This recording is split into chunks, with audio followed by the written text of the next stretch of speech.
Magandang umaga po sa ating lahat, mga GCC family. FB Live po muli tayo ngayon, March 29, 2020. Kumusta po kayong lahat? At salamat sa Diyos dahil muli tayong nakakaduupang palad sa pamamagitan po nitong FV Live. Kaya kaming mag-asawa po ay bumabati sa inyo na sumagana sa ating lahat ang biyaya at ang kapayapaan ng Diyos na buhay. Sa amang panig po ng Pilipinas o ng apat na sulok po ng Asia, America at Europe, lalo na po dito sa Lingayen, ay pinapaabot po namin ang pagbati mula sa aming mga puso. Namimiss na po namin kayo, subalit ito po ay panahon ng home quarantine bilang pagpapasakop po natin sa ibinaba, direktiba ng ating mismong Pangulong Rodrigo Roa Duterte. Kaya muli ay wala pong makakasagabal, wala pong makakapigil sa ating gagawing pagsamba at pakikinig ng salita ng Diyos. Kaya simulan po natin sa panalangin. Maaari po bang tayong lahat ay magkaisa sa pananalangin? Ang sabi po ng Diyos, ang sino mang lalapit sa Kanya, kailanman ay hindi niya itataboy. At tumawag tayo sa tuwing tatawag tayo sa Kanya, siya ay tutugon at ipamamalas niya, ipapakita niya ang kamanghamanghang bagay na hindi pa natin nararanasan. Itong krisis na hinaharap natin, ito ay krisis po sa gitna ng buhay at kamatayan. COVID-19 is a life and death crisis. But we have the Lord Jesus Christ, the author and the giver of life. Kaya wala pong dahilan na tayo po ay magpanik, tayo po ay matakot, o tayo mangamba. Bagaman normal po na tayo ay maapektuhan sa mga kabi-kabilang balita na mga namamatay at mga nagpositibo na dito sa COVID-19 crisis na ito. Samahan niyo po kaming mag-asawa sa maikling pananalangin. At tayo po ay, pagkatapos po ng pananalangin, tayo po ay maghahandog ng isang awit o dalawang awit na pagsamba sa Diyos. Tayo po ay manalangin. Aming Ama, Diyos na buhay, siyang may lalang ng langit at lupa, sa ngalan ng iyong anak na si Jesucristo, kami pong lahat ay dumudulog, lumalapit sa inyo ng may pagpapakumbaba. Pagkat sinabi po ninyo, ang mga nagpapakumbaba ay siya po ninyong itataas. Ngunit ang nagpapakataas ay siya po ninyong ibabagsak.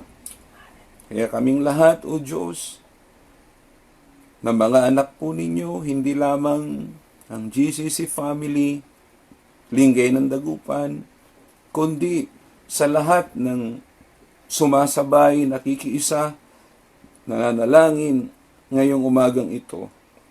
Kinikilala po namin, O Diyos, na kailangan namin kayo. Hindi lamang po dahil may crisis, kundi kung wala po kayo sa aming kalagitnaan. Kung kami hiwalay sa iyo, gaya ng isang sanga na hindi nakakabit sa puno, ay hindi makapamumunga. Higit naming kailangang manatili sa inyo, Panginoong Hesus, sapagkat sa iyo nanggagaling ang buhay. Ikaw mismo ang buhay, at walang kapangyarihan sa inyo, Panginoong Hesus, ang kamatayan. Indeed, Lord, you are the resurrection and the life. He who believes in you, though he dies, he will live again. Marami pong salamat sa kalayaan na kami ay makapanalangin. Marami pong salamat. At kahit sa amang dako, anumang panahon, sa anumang oras at anumang pagkakataon, nandyan po bukas ang inyong palad at mga kamay upang kami ay tanggapin. Kaya o Diyos, kami muli ay nagtitiwala sa iyo. Kami ay nagpapakupkup. Kami ay nagpapakanlong. Kami po ay humihingi ng inyong kompletong pag-iingat. Okay? So, ready na po ba kayo? Tayo po ay sumamba sa Panginoon.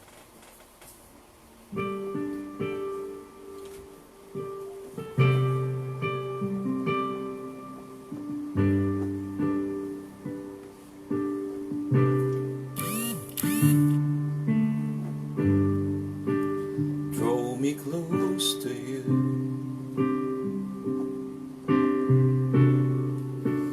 Never let me go. I lay it all down again to hear you say that I'm your friend. You are my desire. No one else will do. 'Cause nothing else could take your place. To feel the warmth of your embrace.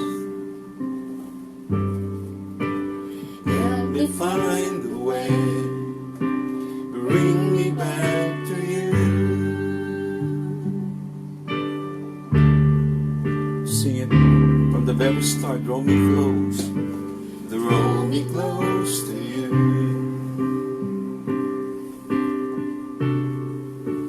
Never let me go. I lay it all down again to hear you say that I'm your friend. Help me find the way, bring me back to you. Let's sing it together. You're all I want. You're all I want. You're all I ever need. You're all I want. Help me know you are me.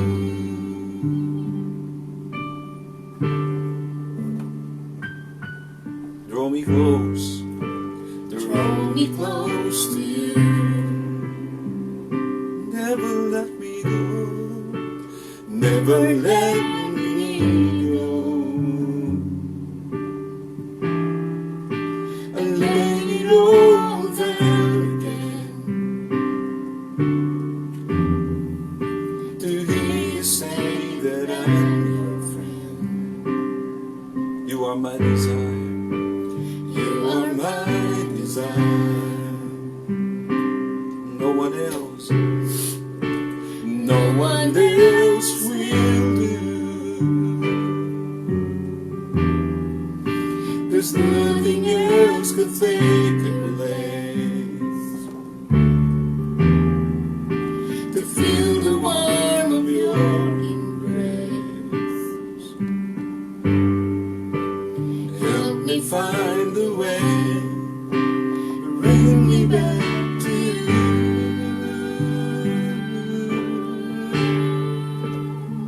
Jesus.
is the air I breathe. Your holy presence living in me.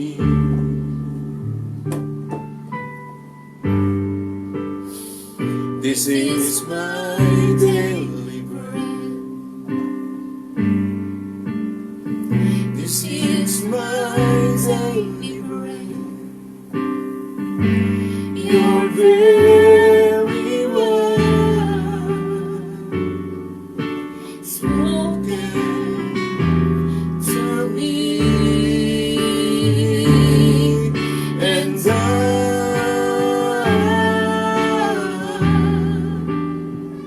I'm desperate for you. Oh, Jesus. And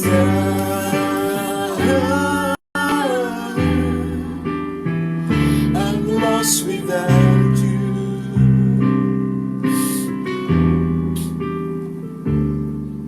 You are the air I breathe. You are the air I breathe. This is you, Jesus. You are the air I breathe. Your holy presence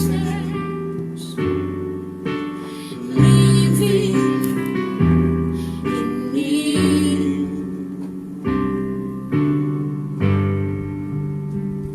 You are my daily bread. It's you, Jesus. You are my daily bread. Your very word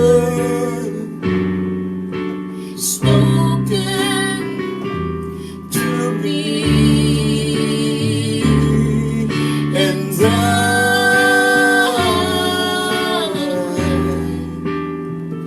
I'm desperate for you.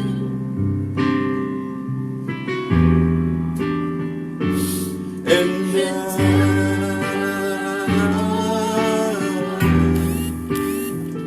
I'm lost without you.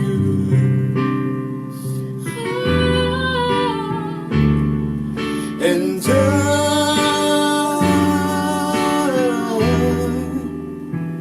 I'm desperate for you. Oh, Jesus. And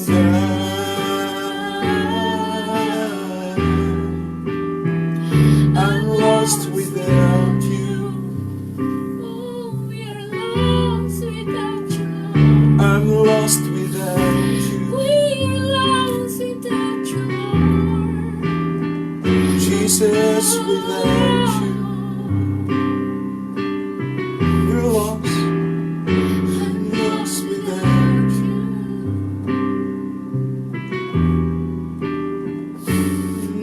Lost without you, Lord. I'm lost without you. We worship you, Lord.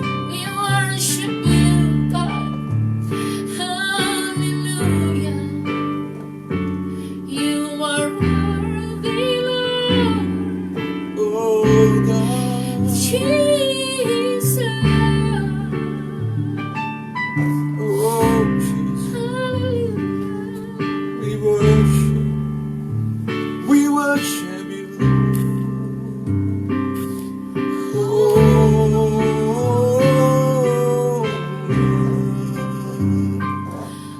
we call upon you, Jesus. We call upon you, Lord. Great is the Lord and most worthy of praise.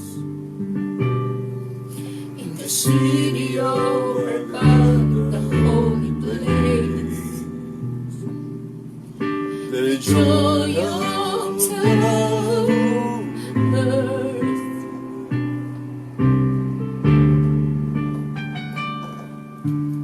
Great is the Lord in whom we have the victory.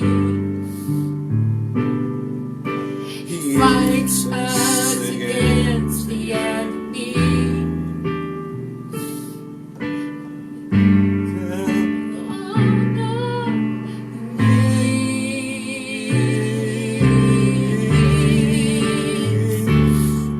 And Lord, we want to lift your name on high.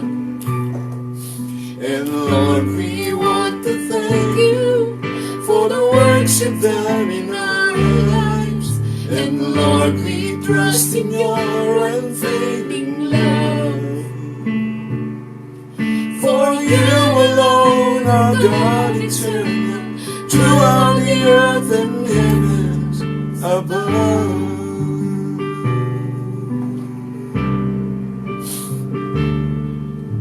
Great, you are great, is the Lord and most worthy of praise.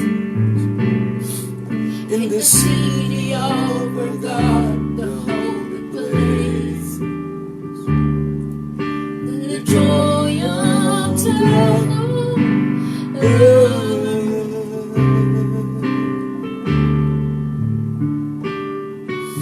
great is the Lord in whom we have the victory. He fights us against the enemy. He fights us against the enemy. We bow down on our knees.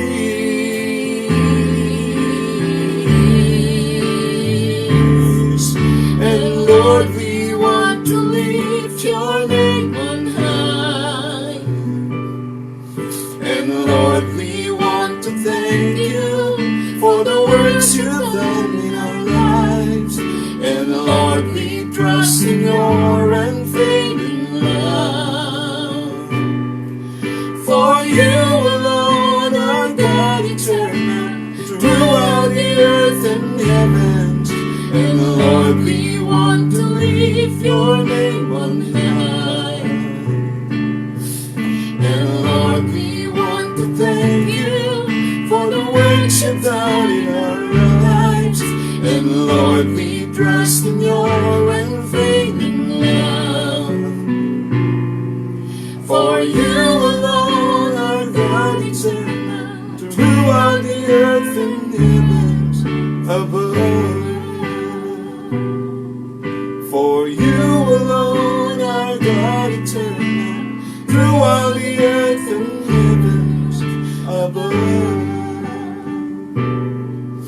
For you alone are God eternal, throughout the earth and heavens above.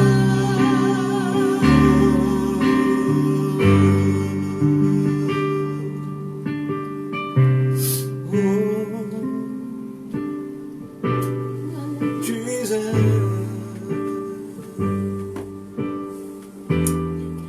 we worship you, we bless your name, we thank you,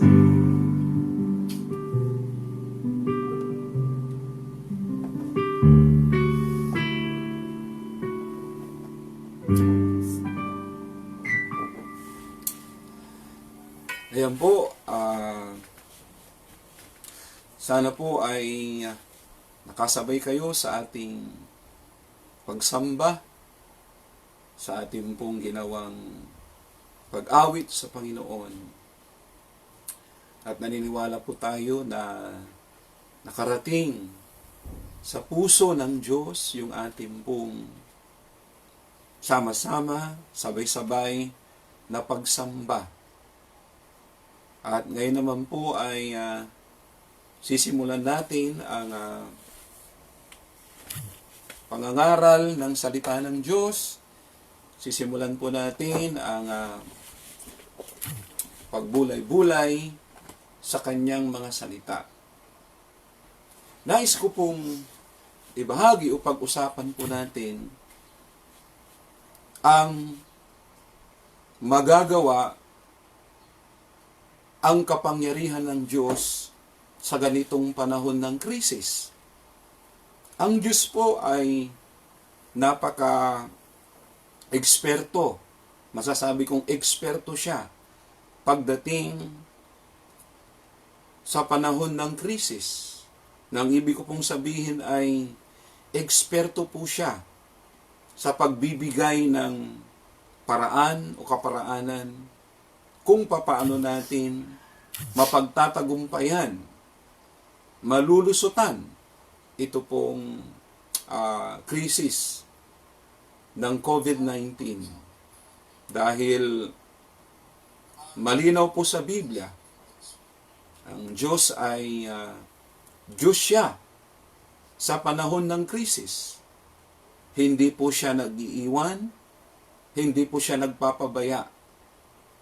Kaya tutunghayan po natin ang mga ilang talata sa Biblia na nagpapakita, nagpapaliwanag na ang Diyos ay nandun po sa panahon ng krisis. Ang Diyos po ay laging sumasama sa kanyang mga lingkod sa panahon ng krisis. At ang krisis po ay instrumento ng Diyos upang maipamalas niya ang kanyang kapangyarihan, upang kanyang maipakita ang kanyang magagawa. At magdadala ito sa isang sitwasyon ng buhay natin na mas lalo pa natin siyang makikilala, na mas lalo pa natin siyang mamahalin, iibigin, at paglilingkuran. I-public mo daw, hindi ko alam kung paano. Alam po ninyo mga kapatid, ang Diyos po ay meron po siyang magandang plano. At ano yung magandang plano niya? Bakit ko po nasabing maganda ang plano niya sa panahon nitong COVID-19 crisis? Pansinin po ninyo, pinaglapit-lapit niya ang mag-asawa. Pinaglapit-lapit niya ang buong pamilya. Saan ba ang public? Dahil po sa home quarantine. So, tuloy po natin. Kanina po ay aking nabanggit ng ating pag-uusapan na aralin ngayong umaga, ang Diyos sa panahon po ng krisis. Ano ba ang pwedeng gawin ng Diyos o ginawa na ng Diyos sa panahon po ng mga krisis na nakarecord sa Bible? Ang dami-dami pong mga talata na pwede nating mapag-usapan, at isa po dyan yung nangyaring kauna-unahang dilubyo sa panahon po ni Noah. Dahil ang kasalanan po ng mga tao noon ay umabot na sa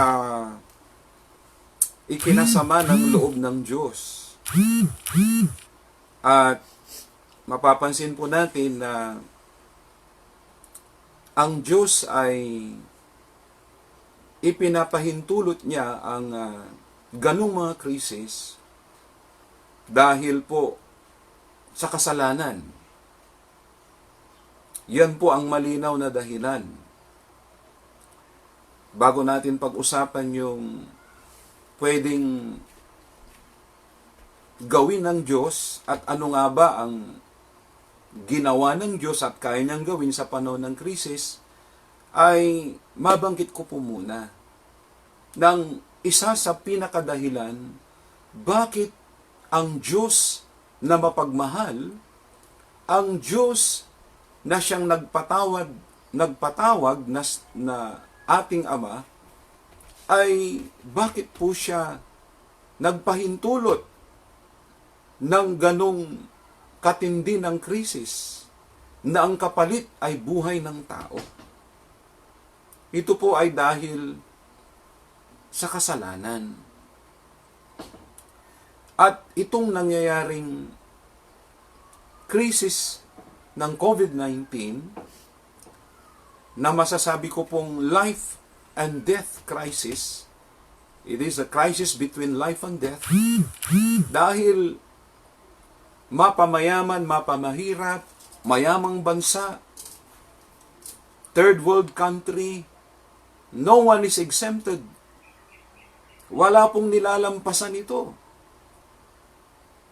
At ito po'y nagpapatunay na pagdating sa buhay at kamatayan, ay pantay-pantay lamang po tayo sa Diyos. Ang mahalaga ay handa po tayo na harapin ito.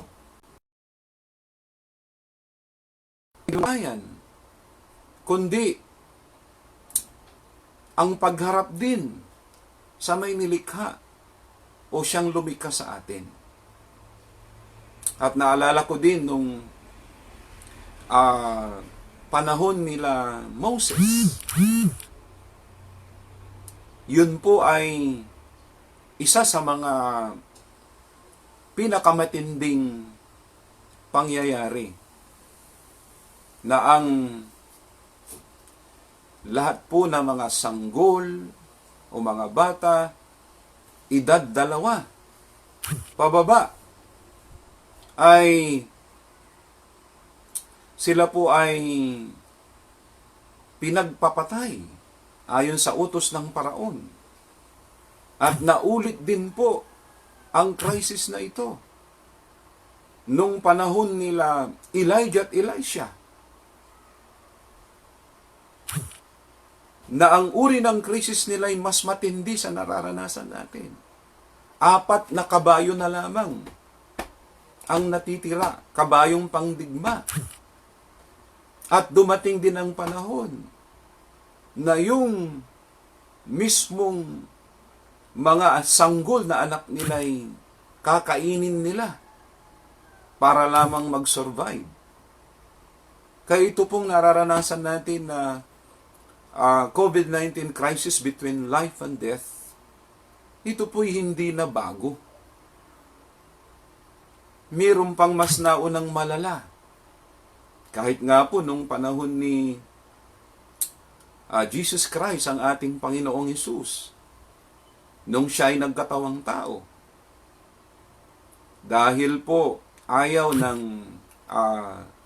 Haring Herodes na mayroong bagong hari na papalit sa kanya o magdidethrone sa kanyang trono, kanyang inutos na patayin lahat po ng mga sanggol, edad 2 pababa. Mas matinding crisis po yun nung mga panahon na yun. Kaya sa pagkakataon pong ito, ay nais ko pong ibahagi mga 7 talata mula sa Lumang Tipan at sa Bagong Tipan. Naway makatulong po ito na paghugutan natin ng ating pananampalataya, maging sandata po natin itong mga talatang ito. At nais ko po, hinihiling ko na habang ito po ay pinag-aaralan natin, makipagbukas po kayo sa akin sa ating mga banal na aklat o banal na kasulatan o ang ating tinatawag na Holy Bible.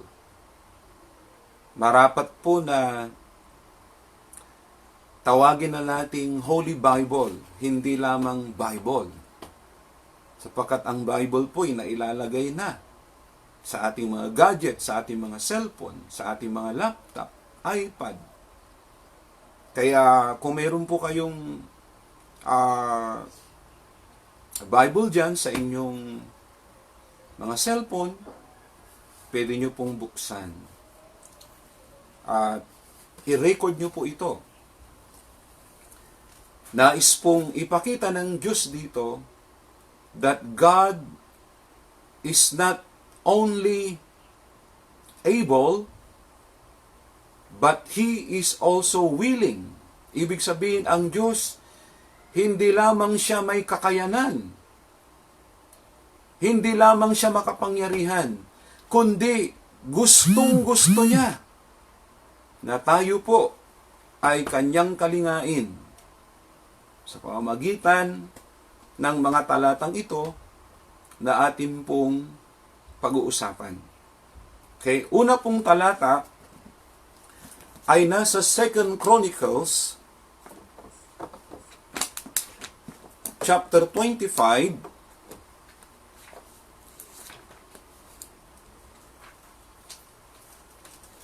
2 Chronicles 25 verse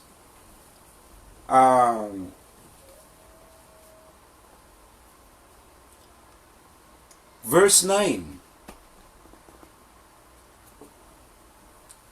Sinabi ni Amaseyas sa lingkod ng Diyos, paanong gagawin ko ngayong nakapagbayad na ako ng 100 talento sa hukbong Israel?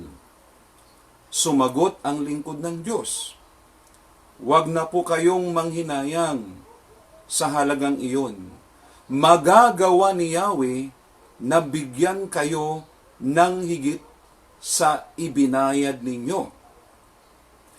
God, the creator of heaven and earth, is able and willing to give us much more than we have today. Much more than we need. Yun po ang unang pagpapatunay ng kakayahan ng Diyos at ng gustong-gusto niyang gawin sa atin. That God is able to give us much more than this, or than what we have today, or anything that we have lost. Anumang bagay na nawala sa atin, na may kapahintulutan ng Diyos, ay kaya niyang ibalik. Ang kasaysayan po nitong talatang ito, sa 2 Chronicles 25 verse 9, ito pong si Haring Amasya ng Juda ay nangupahan po siya ng mga sundalong pandigma upang matiyak niya, maisiguro niya na panalo ang kanilang pakikipagdigma. At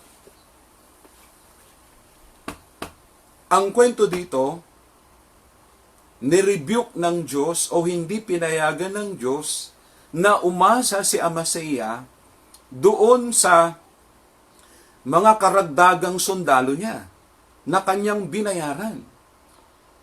At ang lingkod ng Diyos ay nagsabi sa kanya na wag na lang niyang isama sa labanan itong kanyang mga inupahan ng 100 talento ayon sa Biblia.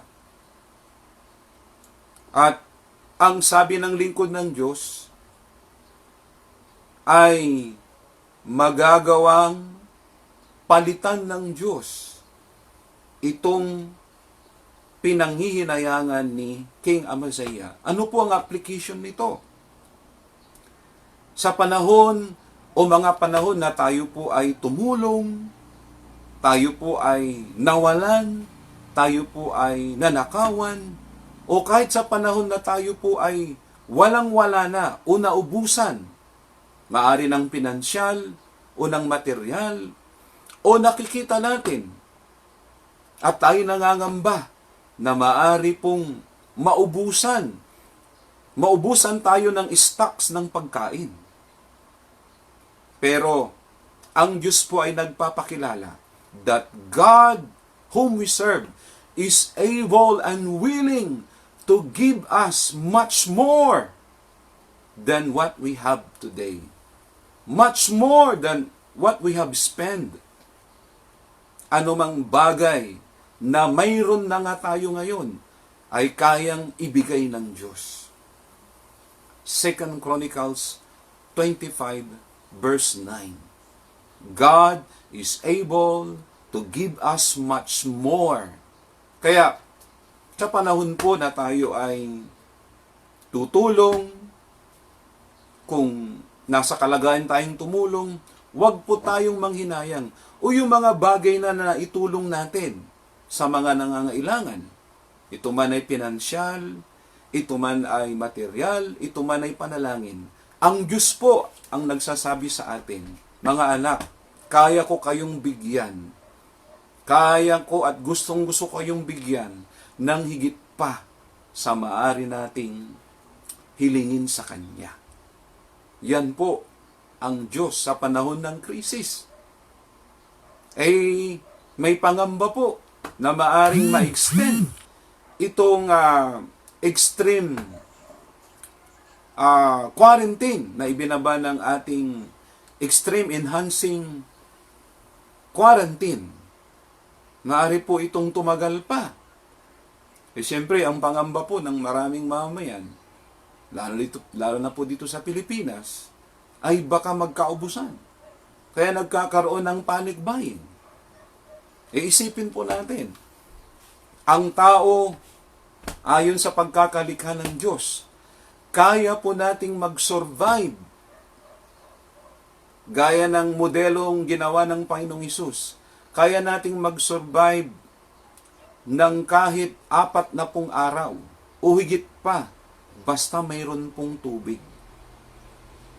Kaya nabanggit ko po ito upang mabigyan tayo ng pag-asa.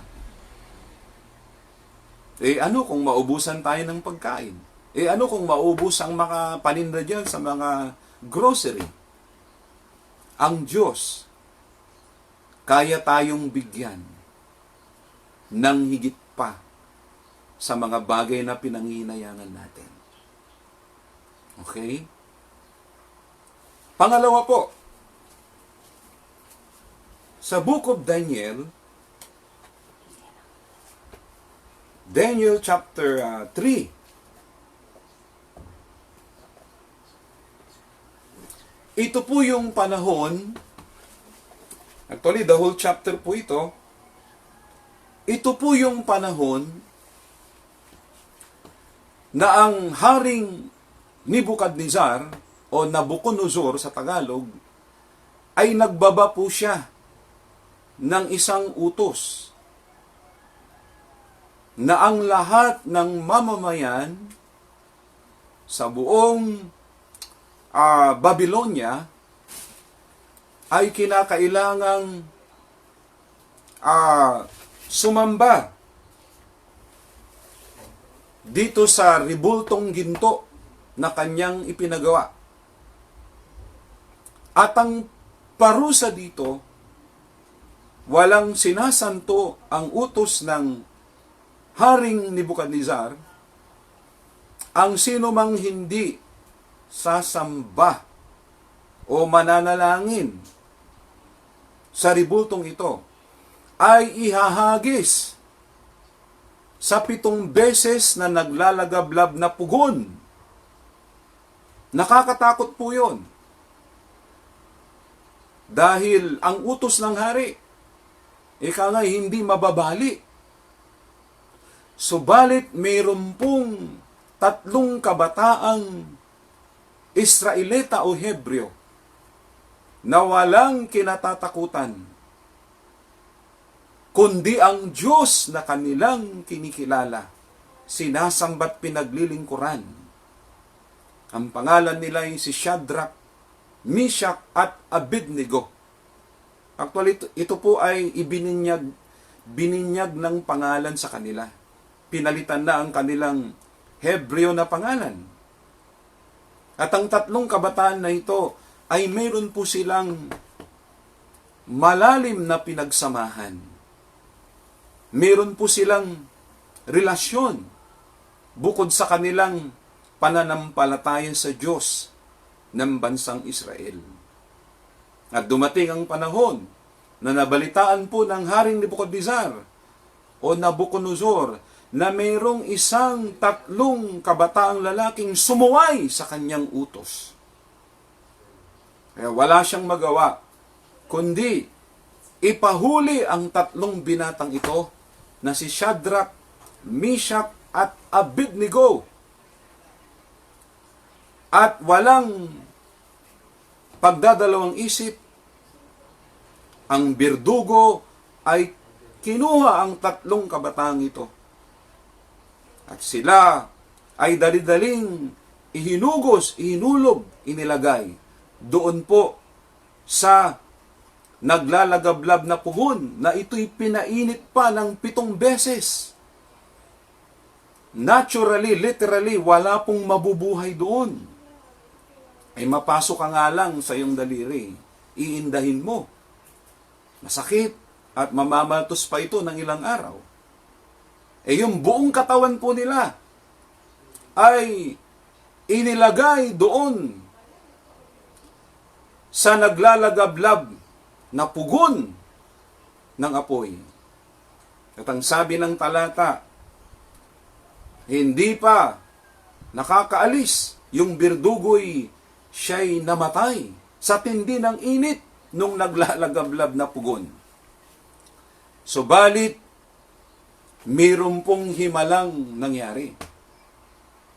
Nagtaka itong si Haring Nabucodonosor o Haring Nebukadnezar sapagkat ang kanyang nakita sa may malayuan ang tatlong lalaking ito na si Shadrach, Meshach, Abednego na kanyang pinarusahan at ipinatapon doon sa naglalagablab na apoy ng pugon, na ito po ay kanilang, ang katumbas po nito ay parang sele elektrika, parang lethal injection, death penalty kumbaga. At ang nangyari, abay, nagtaka po ang Haring Nabucodonosor o Haring Nebukadnezar dahil ang tatlong kabataang lalaking Hebreo ay biglang naging 4 at nasambit niya. Hindi ba 3 lang ang ating inilagay doon sa naglalagablab na pugon ng apoy? Pero bakit naging 4 at yung isa ay parang anak ng Diyos? Sino po kaya yung anak ng Diyos na yon? Walang iba kundi ang Panginoong Jesucristo sa lumang tipan. Na kung tawagin ng iba ay pre-incarnation of Christ in the Old Testament. At mabalikan ko lang po, bago itapon sa naglalagablab na apoy ng pugon ang tatlong Hebreong ito, na si Shadrach, Meshach, Abednego, ay binalaan muna sila ng Haring Nabucodonosor na ang sabi, hindi nyo ba alam ang kaparusahan, Shadrach, Meshach, Abednego? Alam po namin, mahal na Haring Nabucodonosor. Subalit, ito po ang aming alam.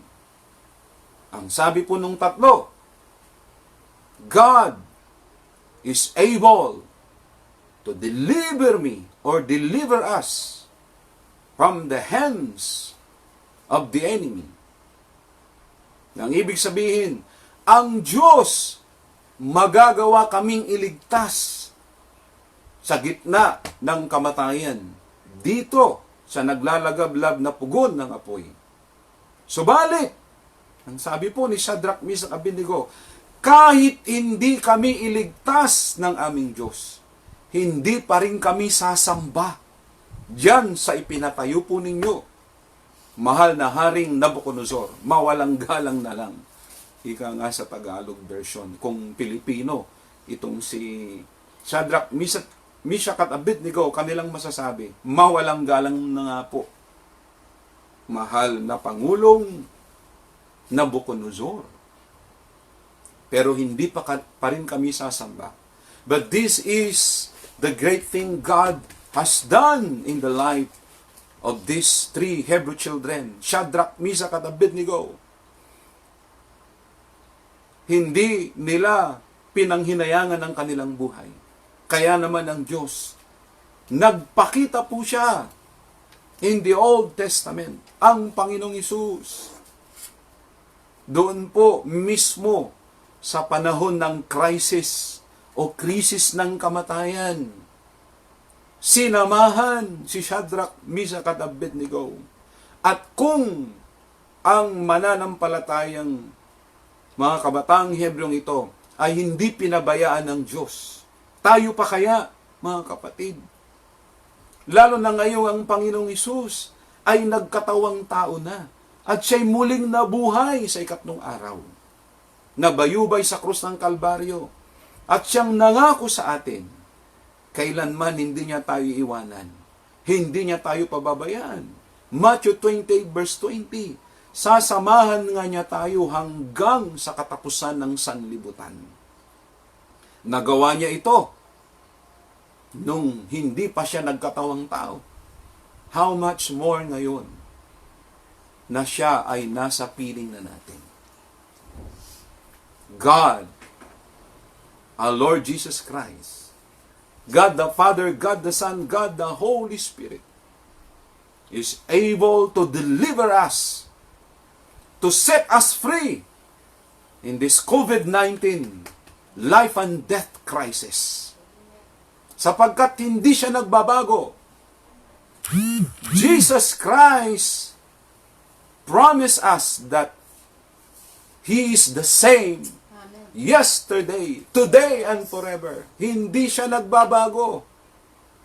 Siya pa rin ang Diyos kahapon, ngayon, at magpakailanman.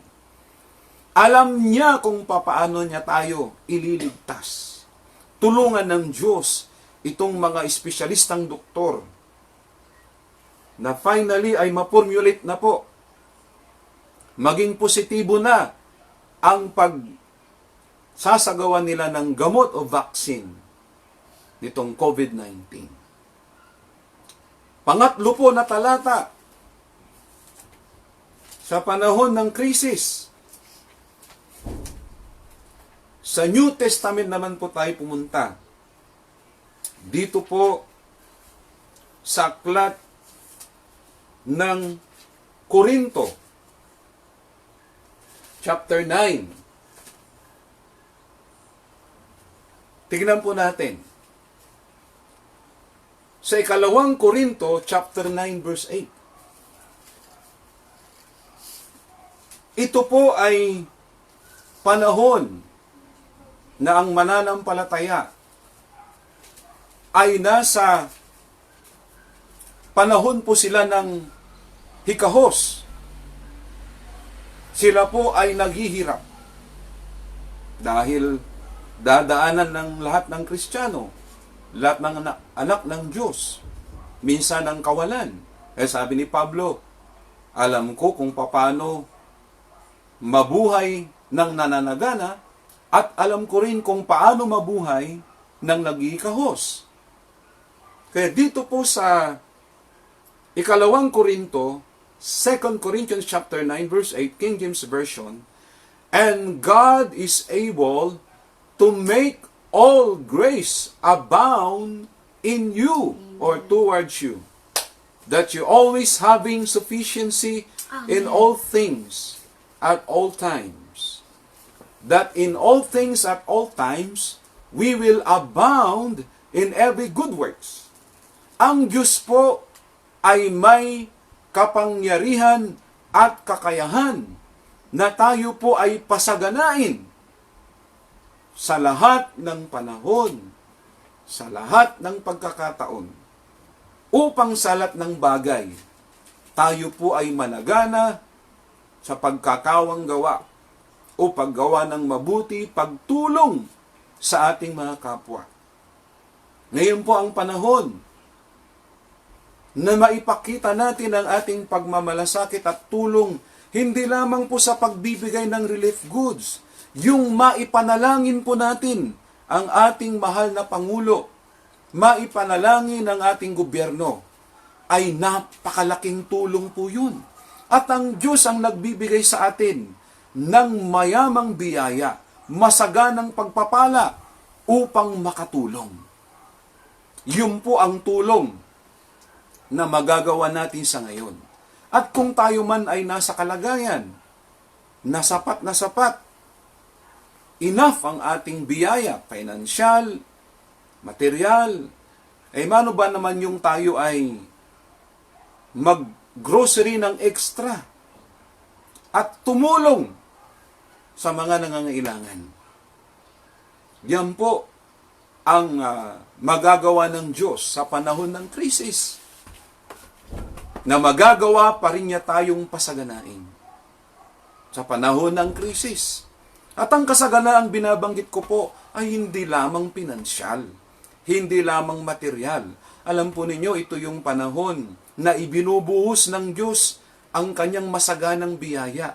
Magpakasagana, magpakayaman po tayo sa salita ng Diyos. Samantalahin po natin ang managana sa kanyang mga salita. Malayang-malaya po tayo ngayon at nasa atin ang sapat na panahon, oras, araw, habang tayo po ay naka-home quarantine, na magbabad sa kanyang presensya, sa kanyang salita. Napakagandang regalo po. Halimbawa, ay magkaroon po tayo ng Bible drill or series na pag-aaral. Pwede niyong simulan sa aklat ng Genesis, sa Matthew. Matapos natin ang isang aklat, dalawang aklat. Matapos natin ang 4 Gospel. Kung ito man ay nabasa natin, balikan natin. O in the book of Psalms, in the book of Proverbs. Pwede niyo pong basahin ang book of Proverbs. Isang chapter, isang araw. Dahil meron lamang po siyang 31 chapters. Ay managana po tayo ngayon sa Diyos, sa kanyang salita, sa kanyang pananalangin. Yan po ang kayang gawin ng Diyos sa panahon ng krisis, na tayo po ay may pagkakataong managana. Because God is able to make all grace, lahat ng biyaya ng Diyos ay kaya po niya tayong pasaganain. So that in all things, upang sa lahat ng bagay, at all times, sa lahat ng oras, we will abound in every good works. Yan po ang pangatlong kakayahan o kayang gawin ng Diyos. Ang pang-apat po, nasa Ephesians 3, verse 20 and 21. Na ang sabi po ay ganito, Now unto Him, sino po yung Him dyan? No other than our Lord Jesus Christ. Now unto Him that is able to do exceedingly, abundantly, above all that we ask or think, according to His power that worketh in us. Sa Diyos na makagagawa ng higit pa sa maaari nating isipin, hilingin, sa pamamagitan ng kanyang kapangyarihang sumasa atin. Wow, mga kapatid! Napakagandang pangako ito ng Diyos.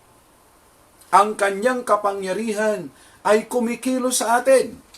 At ang kapangyarihan na yan, yan po ay ang presensya ng Diyos, yan po ay ang presensya ng Banal na Espiritu, yan po ay ang presensya ng ating Diyos Ama, yan po ay ang anointing ng Banal na Espiritu. Ang holy oil, the holy oil, the holy anointing of the Holy Spirit ay sumasa atin. Yan ang nagbibigay sa atin ng kakayahan, nagbibigay sa atin ng abilidad, nagbibigay sa atin ng kapangyarihan, nagbibigay sa atin ng lakas. Na anumang hilingin natin, ay higit pa ang kayang ibigay ng Diyos. Pansinin po ninyo, pakinggan po natin mga kapatid. Babasahin ko sa Tagalog version. Episo chapter 3 verse 20. Sa Diyos na makagagawa ng higit kaysa lahat ng maaari nating hilingin at isipin, sa pamamagitan ng kanyang kapangyarihang naghahari sa atin. Mayroon palang kapangyarihang naghahari sa atin. Kapangyarihang naghahari sa atin, sumakanya ang kapurihan sa pamamagitan ng Iglesia ni Kristo, Jesus magpakailanman. Amen. Tayo po ang totoong Iglesia ni Kristo. Bakit? Bakit po? Sapagkat itinataas natin ang ating Panginoong Kristo. Yun ang unang dahilan. Yun ang unang ebidensya. Hindi naman natin itinataas ang ating sarili, kundi ang Diyos, ang Panginoong Kristo, na siya nating manunubos, tagapagligtas. Pangalawang ebidensya, na tayo po ang Iglesia ni Kristo ay dahil sa pagbabago ng ating mga buhay. Gradually, our lives is being transformed into the image of Christ. Kaya yan po ang tandaan natin, mga kapatid. Ang Diyos, kaya niyang gawin ng higit pa sa maaari nating hilingin at isipin. Ang Diyos ay may kayang gawin ng higit pa sa maaari nating isipin o hilingin. Dahil naghahari ang kanyang kapangyarihan sa atin. Okay? Panglima,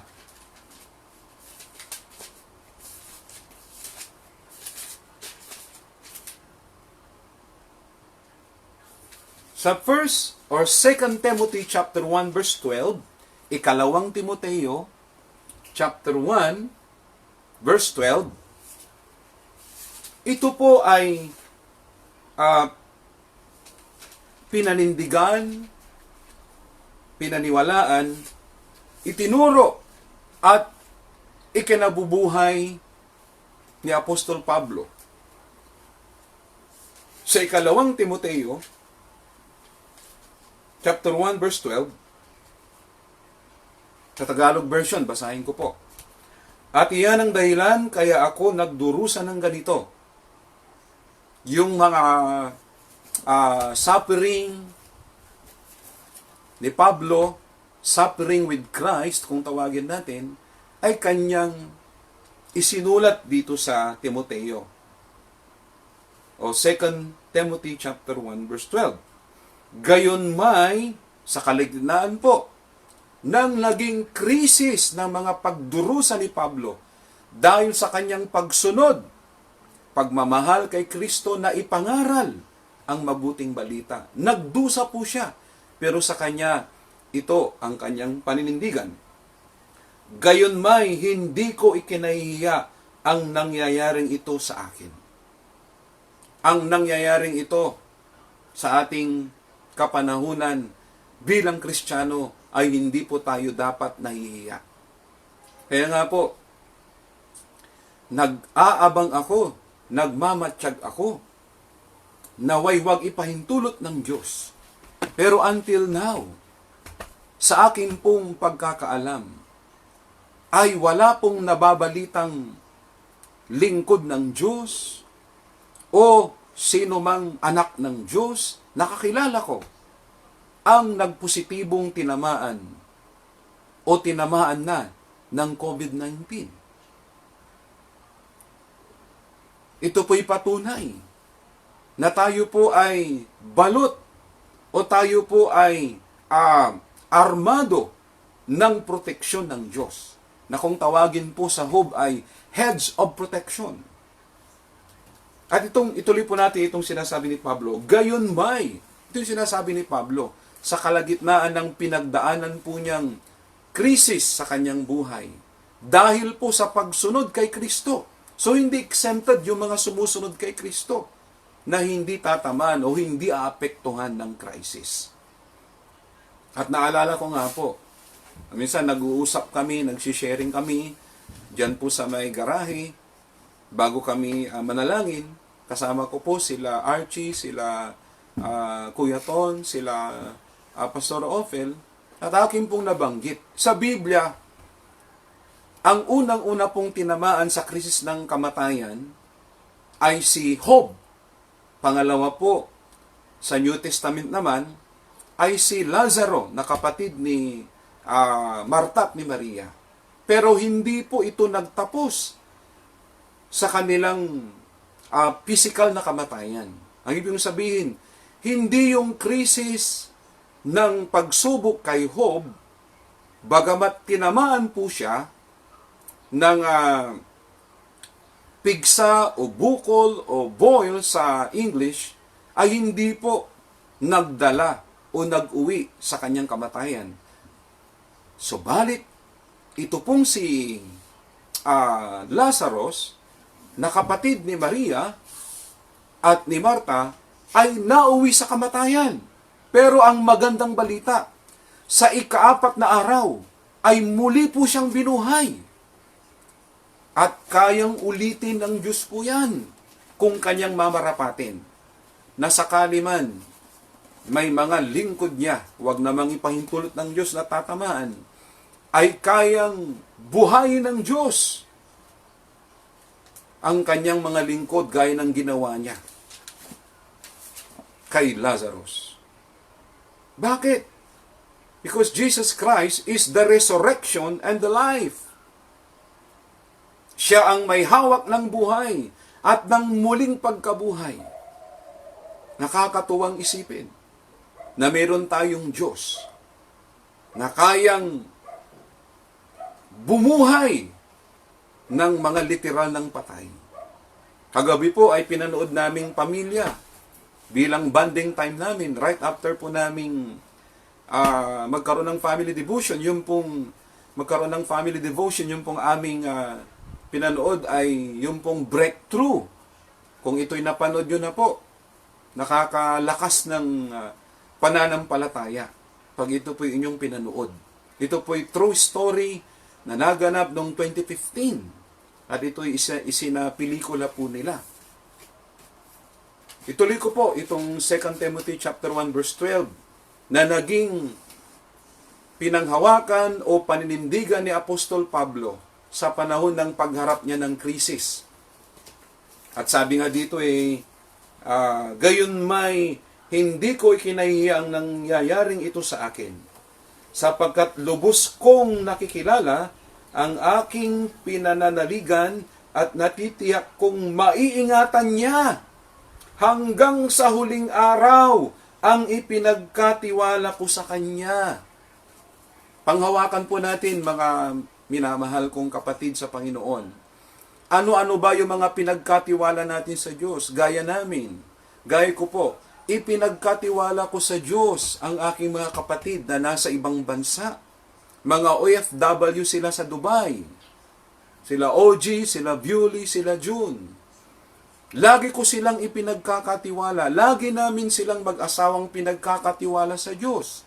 At dahil may mga tao, may mga bagay, may mga, lalo na mga mahal natin sa buhay, na nasa malayong lugar, na ipinagkatiwala natin sa Diyos, kaya silang ingatan ng Diyos. Napakalinaw po dito. Sabi ni Pablo, sapagkat lubos kong nakikilala ang aking pinananaligan.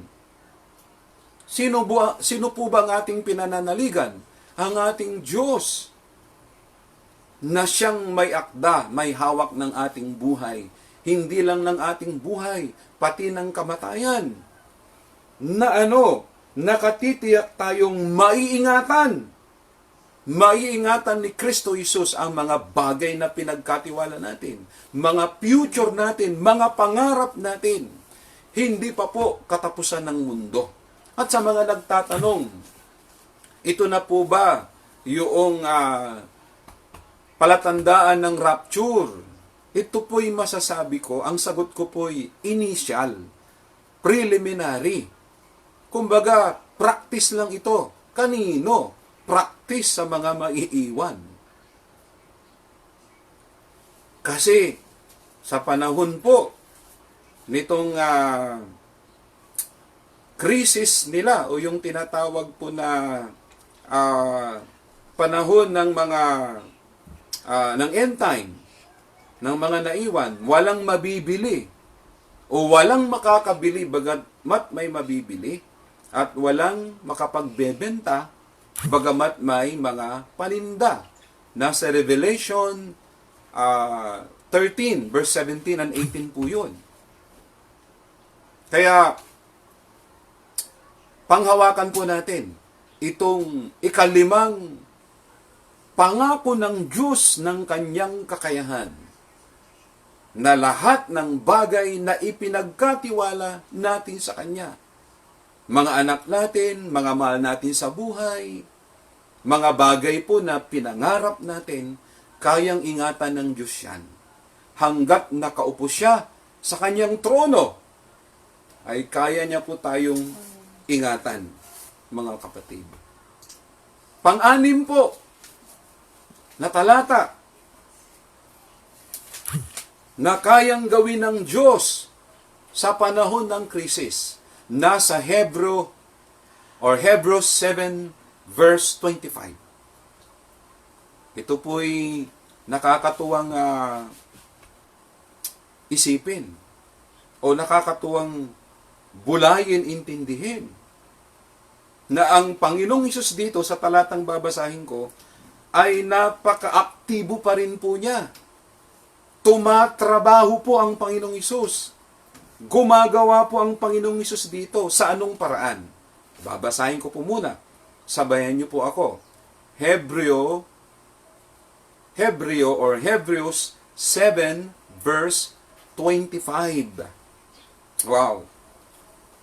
Wherefore, He is able, Jesus Christ our Lord is able also to save them to the uttermost that come unto God by Him, seeing He ever liveth to make intercession for them.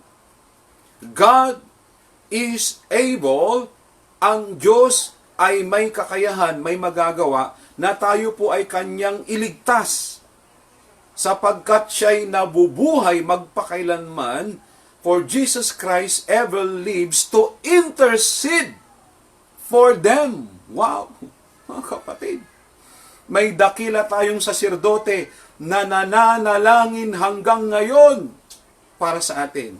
Nakaupo siya sa trono, luklukang trono, sa kanang luklukang trono ng ating Diyos Ama. Ano ang kanyang ginagawa? Hindi po siya nakikipagchismisan o nakikipagkwentuhan lang. Hindi siya nagsasayang ng kanyang oras. Until now, our Lord Jesus Christ is our greatest intercessor. Anong ibig pong sabihin nun? Siya pa rin hanggang ngayon ay hindi tumitigil, hindi nagsasawa na tayo po ay ang kanyang ipanalangin.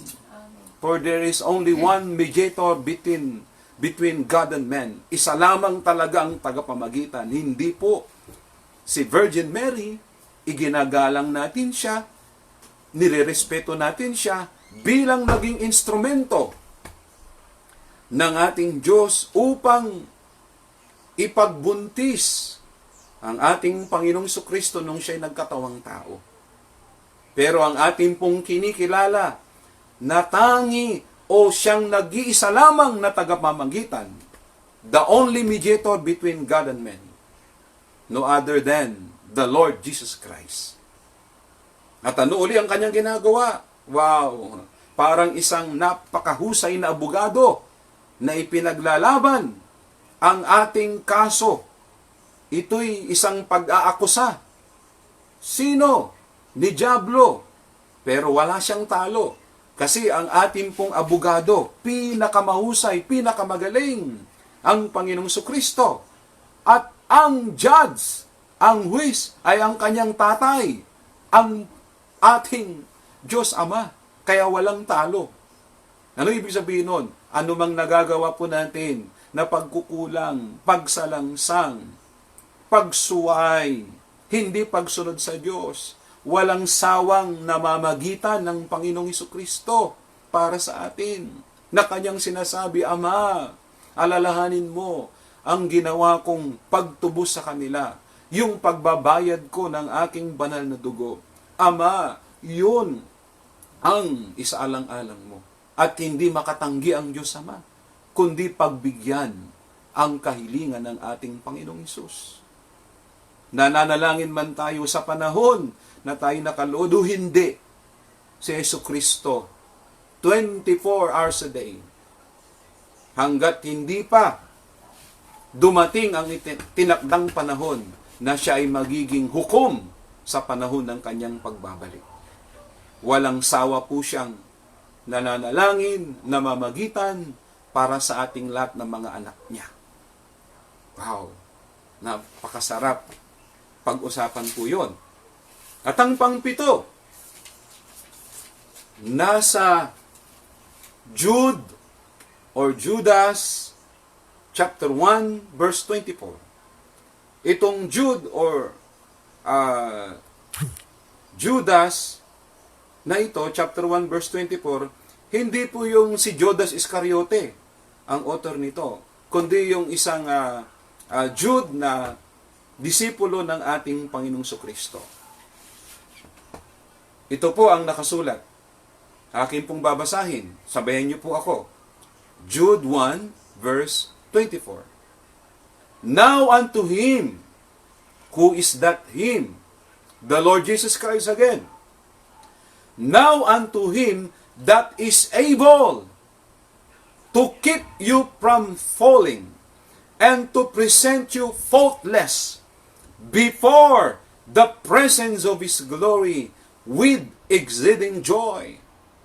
Sa Kanya na makakagawa na Kanyang kayang gawin na tayo ay iingatan niya upang hindi bumagsak at tayo'y Kanyang maipahayag o maipresenta sa ating Diyos Ama na walang kapintasan. Wow! Ito po yung senaryo na tayo ay ihaharap na ng Panginoong Hesus sa Diyos Ama sa araw na tayo ay humarap sa Kanyang hukuman.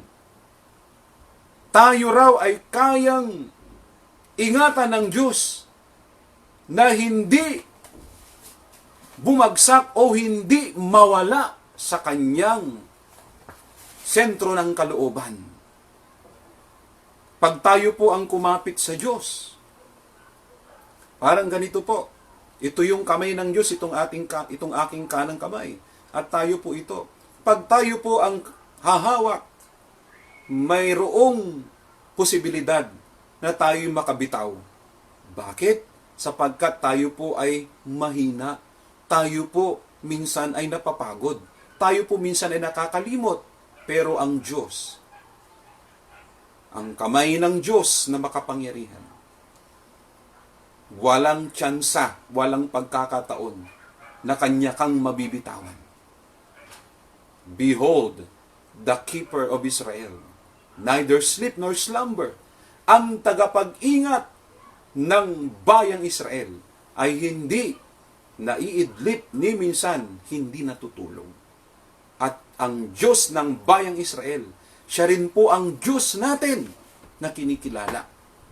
Ano ibig sabihin nito?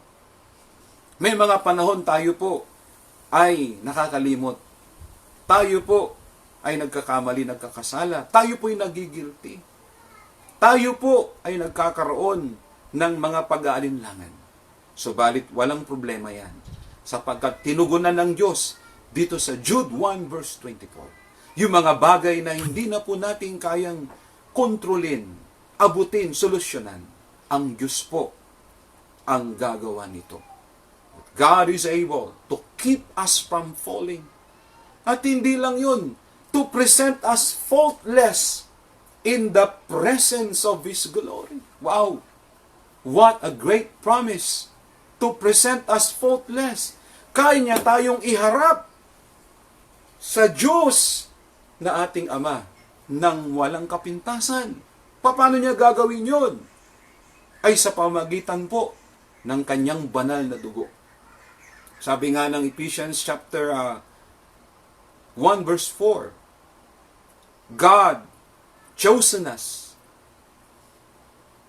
before the foundation of this world. For what? To become holy and blameless in His sight. Tayo po ay napusuan, napili na ng Diyos bago palalangin ang pundasyon nitong mundo. Nakita na tayo ng Diyos upang maisakatuparan ang kanyang layunin. Ano yun? To become holy and blameless in His sight. Na sa pamagitan ni Kristo sa atin, magiging kaanyo natin siya. Magiging kawangis natin siya ayon sa kanyang layunin. Na nung nilikha tayo, God made us into the image and into the likeness of His Son, our Lord Jesus Christ.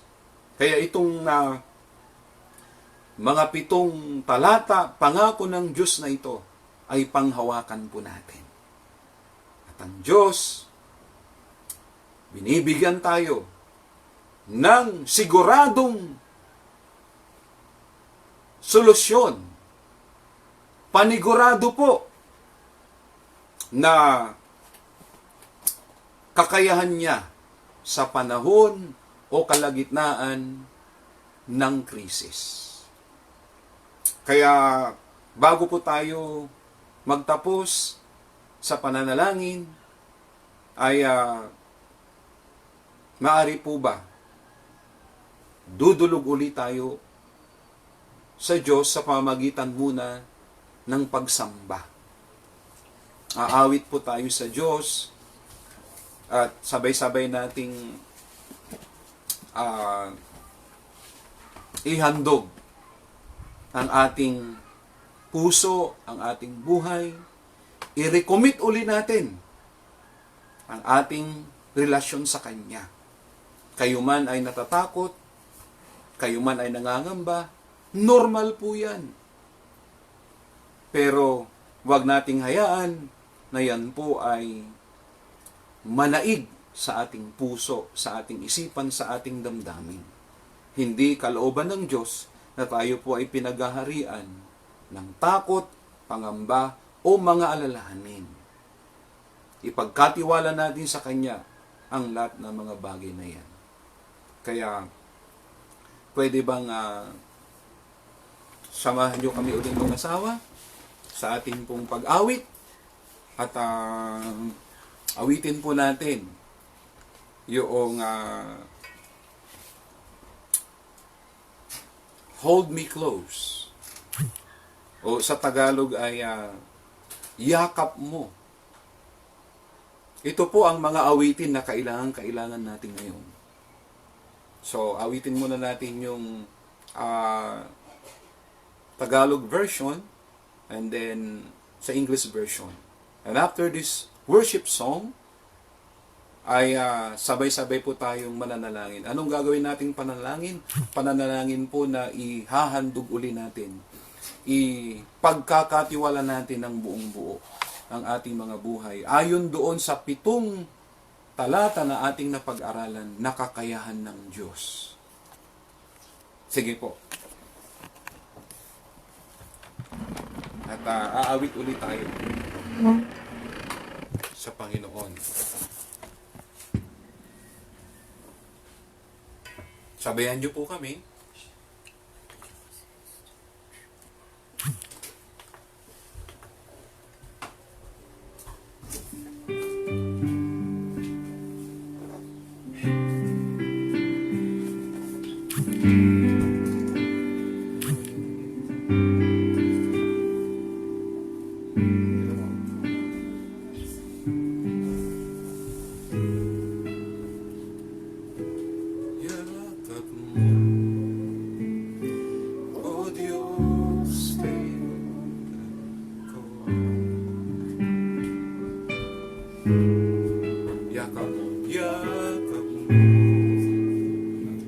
O Diyos, sa buhay ko,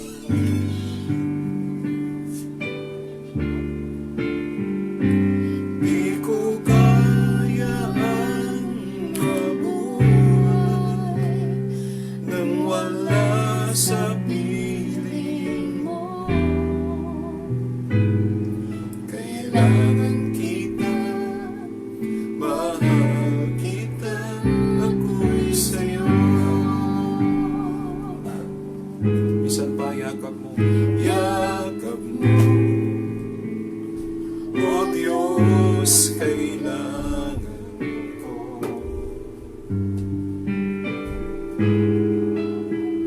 Yakap mo, O Diyos, sa buhay ko.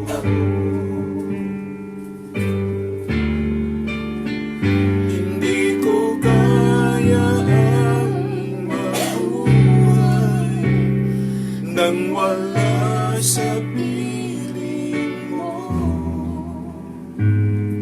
Kailangan kita, mahal kita, ako'y sa'yo. Hindi ko kayang mabuhay. Hindi ko kaya ang mabuhay nang wala sa piling mo. Kailangan kita, mahal kita, ako'y sa'yo. Hold me close, hold me close.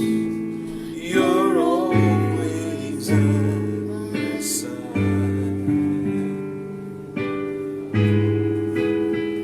Hold me close.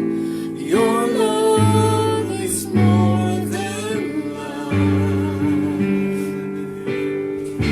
I can't live without your presence. Live without your presence. I can't live without your love. I love you. I need you. I'm yours forever.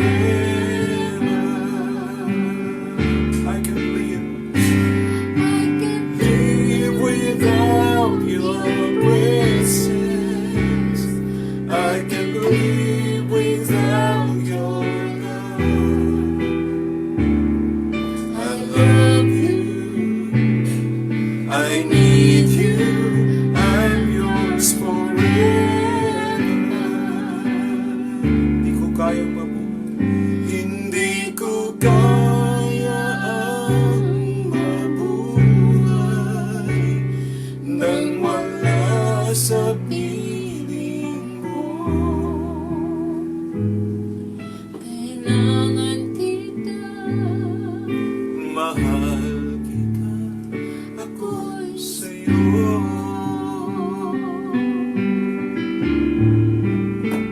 Hindi ko kaya ang mabuhay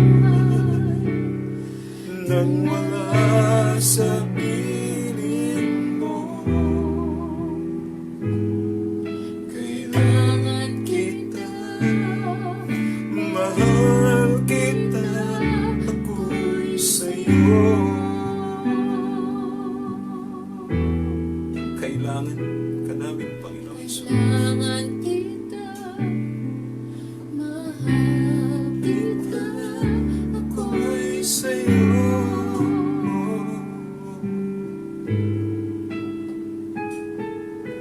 Kailangan kita, mahal kita, ako'y sa'yo.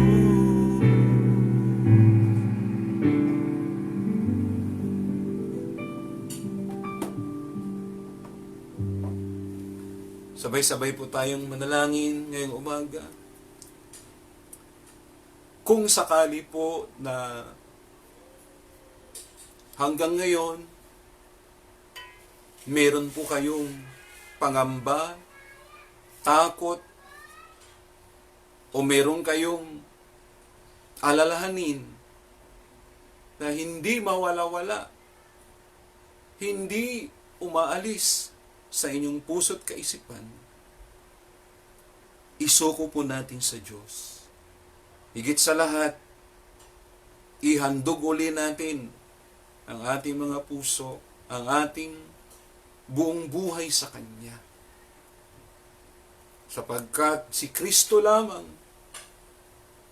ang siyang makapagliligtas. Siya lamang ang makatutulong sa atin. Tayo po'y manalangin. Aming Ama, ngayong umagang ito, ngayong March 29, 2020, amin pong sabay-sabay ihinahandog, isinusuko, ipinagkakatiwala ang aming buong buhay. Ayon na rin sa mga talata, sa mga pangako mo na aming natunghayan, na pag-aralan ngayong umaga, that God is able to deliver us from the hands of the enemy. You are always able, Lord, and willing to deliver us in this COVID-19 crisis.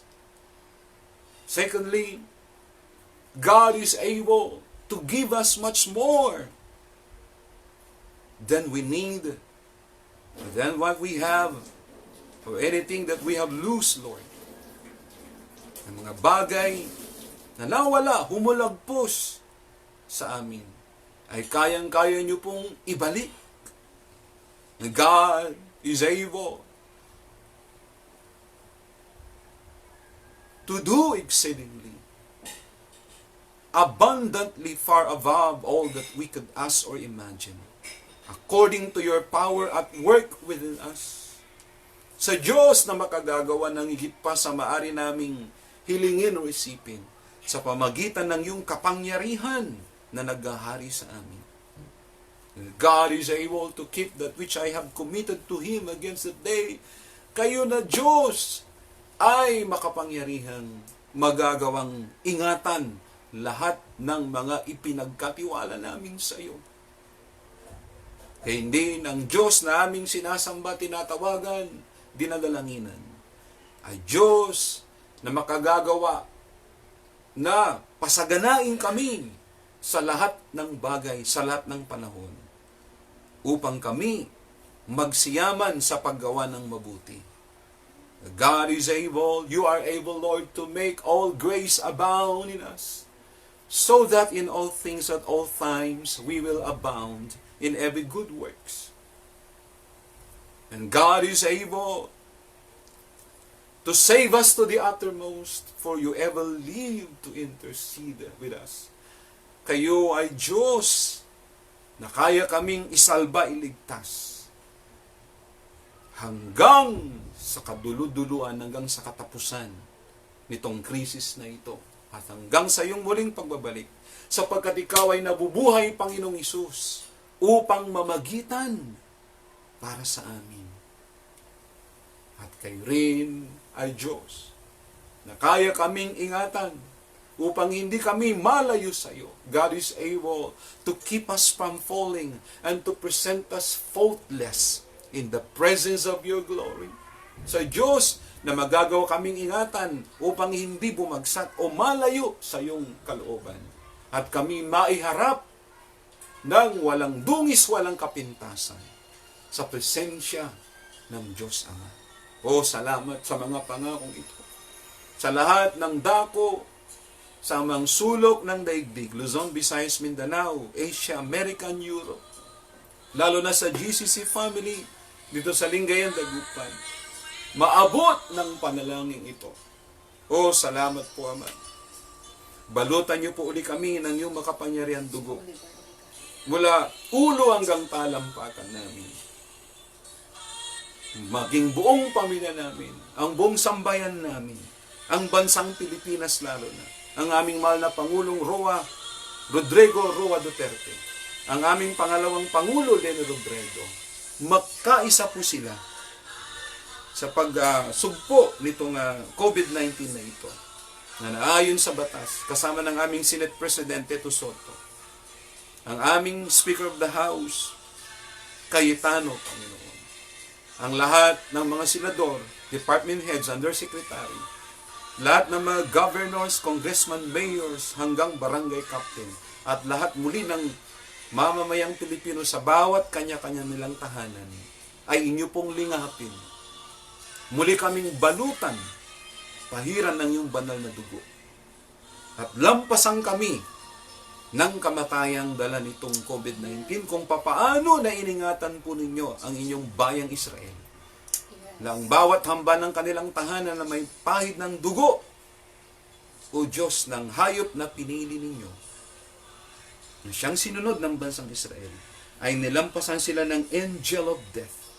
Lampasan din kami ng anghel ng kamatayan sa panahon nitong life and death crisis ng COVID-19. Inaalala din namin ng mga may sakit karamdaman, yung mga nasa ospital. Patuloy namin dinadalangin ng mga frontliners, mga nurses, here in the Philippines and abroad, Lord. Mga OFWs naming kapatiran, na nananalangin din para sa amin.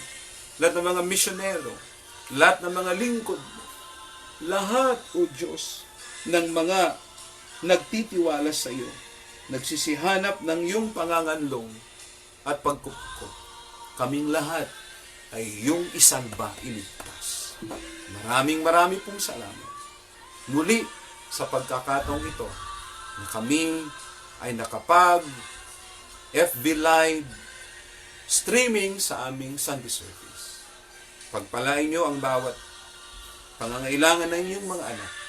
Ingatan kami, Panginoon, sa mga head of the family, mga tatay o sino mang membro ng pamilya na naatasan o nagboluntaryong lumabas kahit sa kalagitnaan ng home quarantine, lalabas upang mamili ng pagkain ng gamot.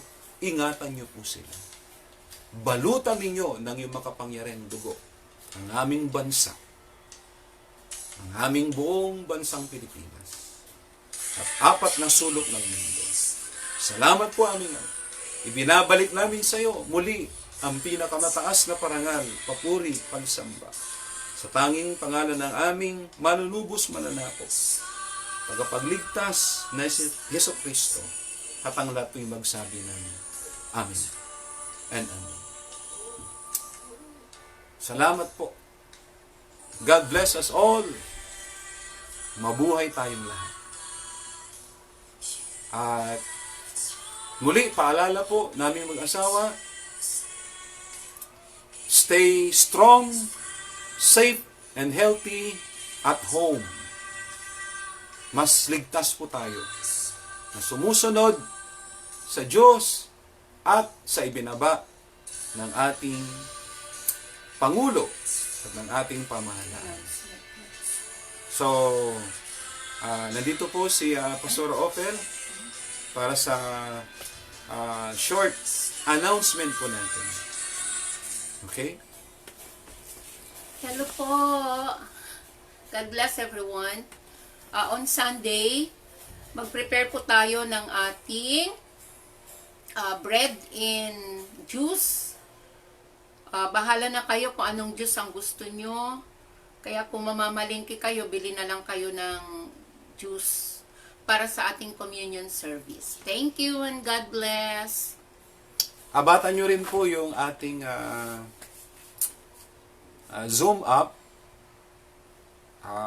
Plano ko rin po na mag-midweek service tayo. Either sa Zoom app or sa FB Live uli. O kaya maging sa ating pong prayer altar.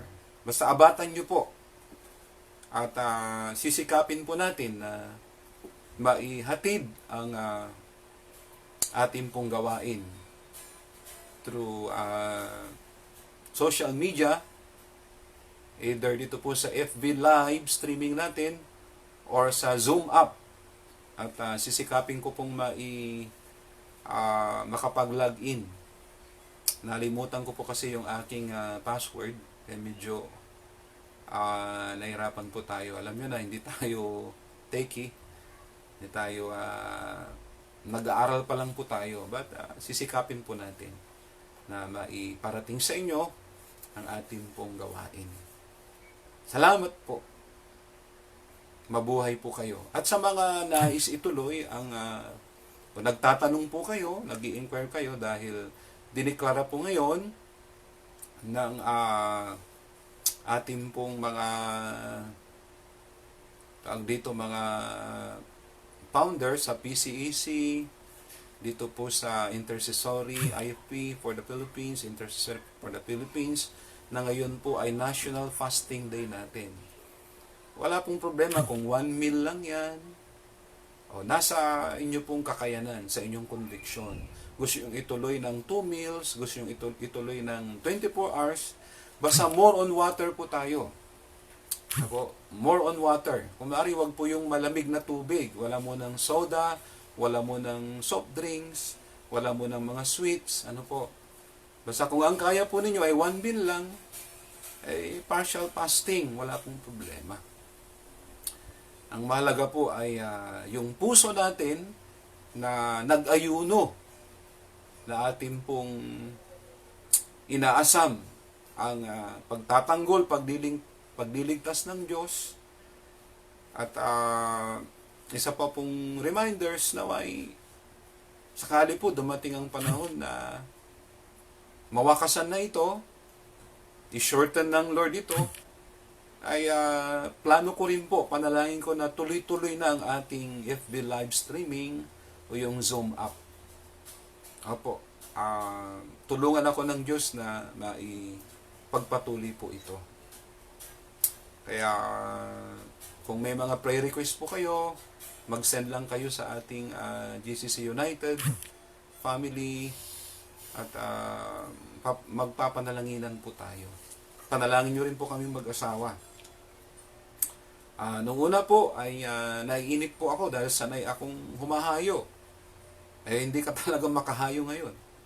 Hinahanap po ng katawan ko yung umaalis araw-araw upang mag-Bible study, magbisita, mag-follow up kung kinakailangan, pumunta sa mga hospitals upang tayo ay makapanalangin. Subalit panahon po ito ng extreme enhancement of home quarantine.